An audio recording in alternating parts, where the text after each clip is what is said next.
Good evening and welcome to Dark Hour Paranormal. Now, I know I haven't been out on location, at least in respect to these mini documentaries or presentations, if you will, for quite some time. And of course, we're still working on the Montauk Project follow-up. You will be able to see that documentary hopefully by the end of the month. But in the meantime, I wanted to come back and revisit some of the places that I had covered about a year ago. And the first place that I came back to was Marlborough, Massachusetts. One of the reasons I chose Marlborough is because of the rich history that it embodies. And of course, the last time I came out this way, we went to the Old Common Cemetery and had an EVP. In addition to that, we came out to Spring Hill Cemetery, where we are today, and I just felt an oppression here. And I have to tell you, once again, entering into this particular graveyard, it's hard to breathe. It does still feel oppressive. The air feels thicker. So let's look at this scientifically. Why might that be? On a very sunny day like today, absolutely gorgeous out, it's a bit windy, but no real atmospheric disturbances. There must be something else taking place. Now, we do understand in many ways that electromagnetic frequencies and EMPs, though don't necessarily happen naturally in many cases, there are examples of this affecting human beings quite negatively. So, not necessarily that I'm coming into a space like this, experiencing what I'm experiencing is derogatory or damaging to the body or psyche, but just as if you were to enter a pool of water, you'd know you were wet, and when you came out, you'd still feel wet until you dried off. That's sort of what this type of feeling is, and perhaps the only way I can accurately define it in respect to the language that we have. The first sample you will hear I am calling an EVP because the sound was not audible in the environment when the footage was shot. What you'll hear sounds as if someone is slapping their thigh or chest, and yet no one was undertaking such an action. This one may be a stretch, but I am mentioning it because I can't identify the origin of this rhythm.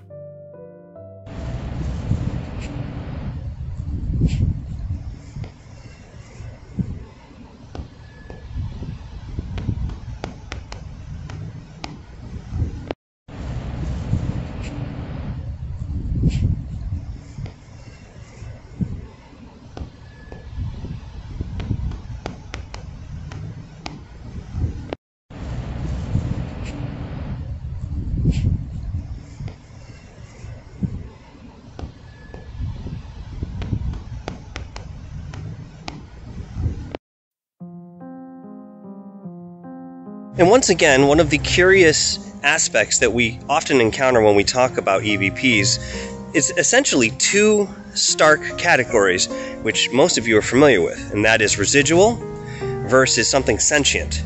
Of course, there are various factors and variables that come into defining whether something is residual or sentient, and when we come upon an EVP, again, there are many different angles that we would take to try to determine as much. That being said, it's still conjecture. But one thing we do know is that we are experiencing something that we still can't explain. There will be a day where we can say that we can explain it, at least have a certain understanding, even at the end of the day if it's topical. We'll have a better momentum moving forward intellectually about this type of phenomenon and hopefully eventually come to some sort of conclusion, one way or the other.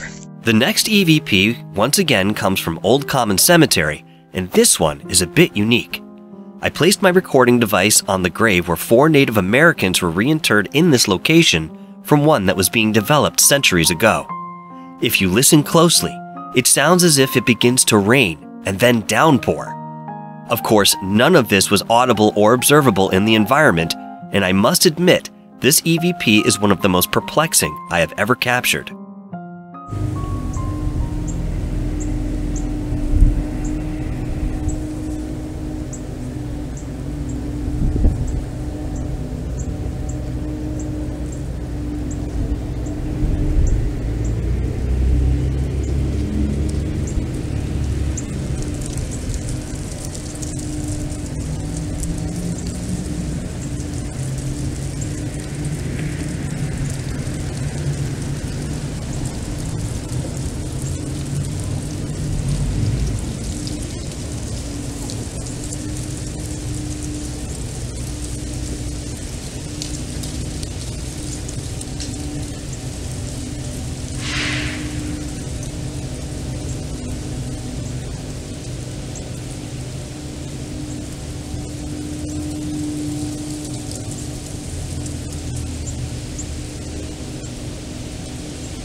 Most of the EVPs that I've picked up on these locations, unintentionally, mind you, were a product of what I would consider to be residual.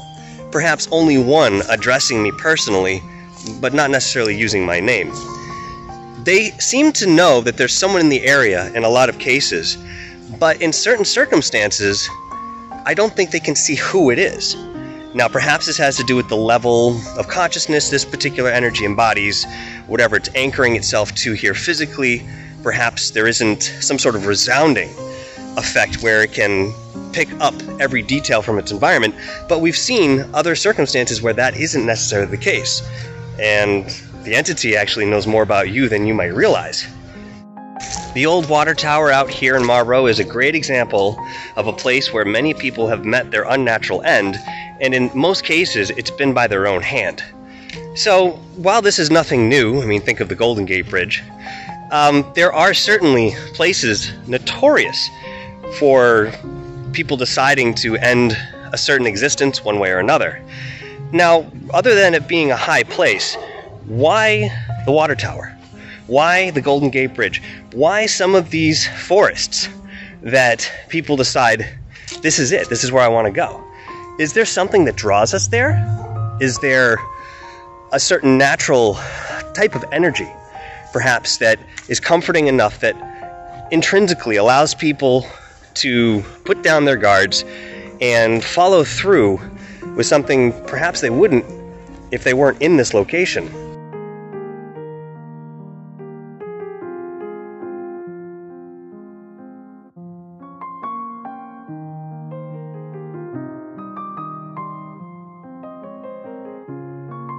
Now, I didn't walk into these locations today with the idea that as soon as I got here I was going to start asking whatever energy was here to participate in an EVP session or so forth. Instead, I went into my meditation prior to coming down here and tried to meet with those energies that were here to let them know that I was coming.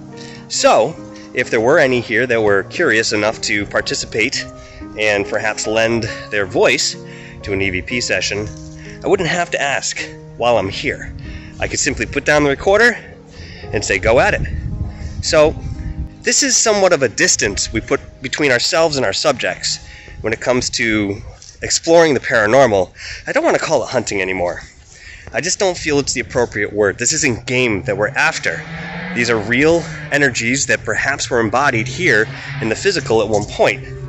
We're not hunting those. The next sound I captured was in the environment, and even though it sounded like a small child crying while on location, it is quite reminiscent of a car skidding its tires.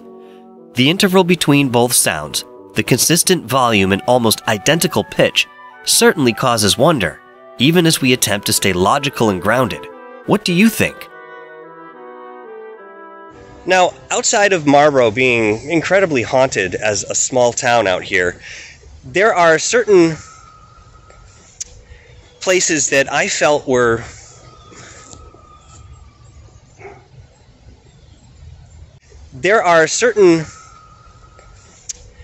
places that I felt were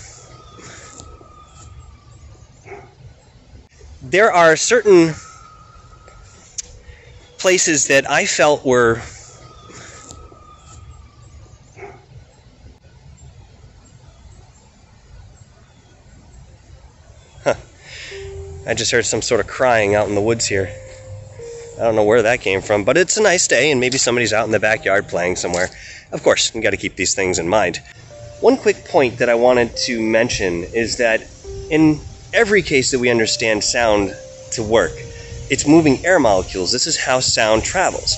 When you look at an EVP, perhaps within the environment you hear audibly or you hear it actually on your device, there is a much different affect. And I wonder if we could study how much of that air is being moved, if it's being moved at all, when we talk about something etheric coming through that veil and giving us that electronic voice phenomenon.